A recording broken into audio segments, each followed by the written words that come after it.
E se existisse um tesouro bem ali, escondido na poeira da Lua, capaz de resolver a nossa crise de energia para sempre? Parece coisa de filme, né? Mas olha, não é. Vamos entender essa história direito. Essa é a grande pergunta do momento. Uma pergunta que está movendo uma nova corrida espacial, sabe? Com países, empresas, todo mundo investindo bilhões de dólares. E o mais curioso é que a resposta para essa pergunta não está em alguma rocha super rara ou em metais preciosos. Não, a resposta está literalmente na poeira. Uma poeira que foi se acumulando por bilhões de anos, levada pelo vento solar. É um recurso quase invisível, mas que tem um poder que, nossa, é difícil até de imaginar. Então, que tesouro é esse, afinal? Chegou a hora de a gente descobrir que elemento é esse que pode simplesmente mudar o jogo da energia no nosso planeta. O nome da estrela da vez é Hélio 3. Pensa naquele hélio que enche balão de festa? Então, é tipo um primo dele. Só que um primo super especial, com uma característica que o transforma em um dos materiais mais valiosos do universo. E olha que interessante a simplicidade disso tudo. A diferença entre o hélio comum e o hélio 3 é um único nêutron a menos. Só isso. Essa pequena, minúscula mudança na estrutura do átomo é o que faz toda a mágica acontecer. É o que transforma um gás comum numa fonte de energia revolucionária. Tá, mas por que logo na Lua?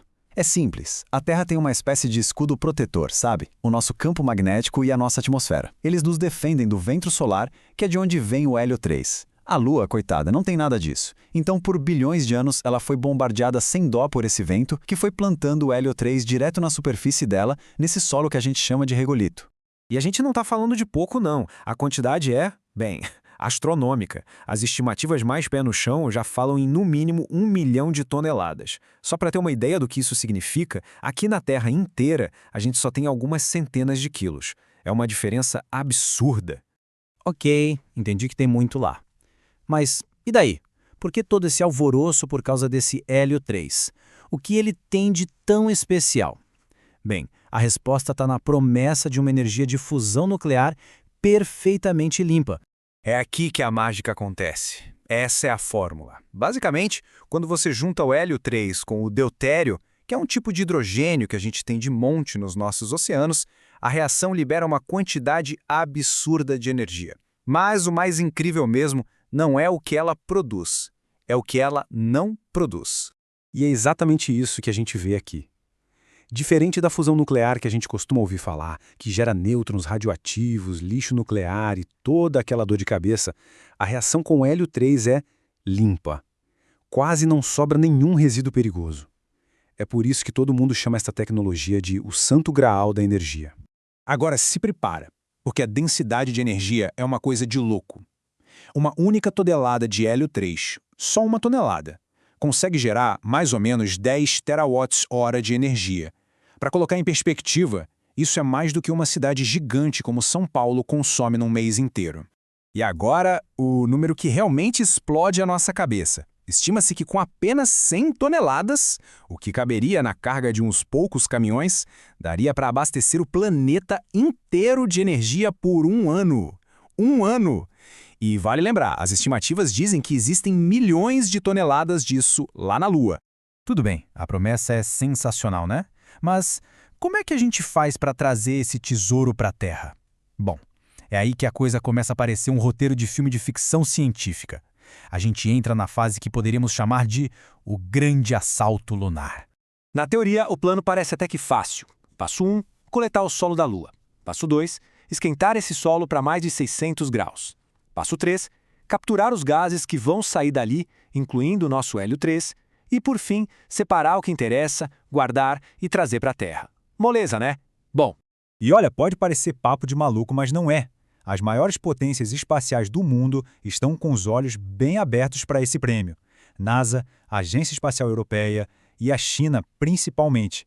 Eles já falaram com todas as letras que um dos grandes objetivos do programa lunar deles é sim o hélio 3. Mas agora é hora do banho de água fria. Porque entre esse sonho lindo de energia infinita e o que a gente consegue fazer hoje, existe um abismo. Um abismo cheio de desafios gigantescos, tanto técnicos quanto logísticos. o primeiro problemão, a mineração. O tal do hélio 3 está super espalhado, a concentração é baixíssima. Para conseguir 1 tonelada, a gente teria que processar milhões e milhões de toneladas de solo lunar. Imagina o tamanho da operação industrial, a energia que isso ia consumir, e tudo isso sendo construído a quase 400 mil quilômetros de distância da Terra. Mas, quer saber? O maior problema talvez nem esteja na Lua. Vamos imaginar que, por mágica, a gente tivesse um monte de hélio 3 aqui na Terra hoje. Ainda assim, a gente não saberia o que fazer com ele. A tecnologia para usar esse gás em reatores de fusão ainda não está pronta. Ela precisa de temperaturas ainda mais absurdas do que as de outros tipos de reatores de fusão que já estão bem mais avançados por aqui. E é aqui que a gente resume bem o dilema. De um lado, a gente tem a promessa de um futuro energético perfeito, limpo, quase infinito. Do outro, a realidade nua e crua. Tanto a parte da mineração na Lua quanto a tecnologia para usar o hélio 3 aqui na Terra estão, na melhor das hipóteses, há décadas, talvez até um século de distância.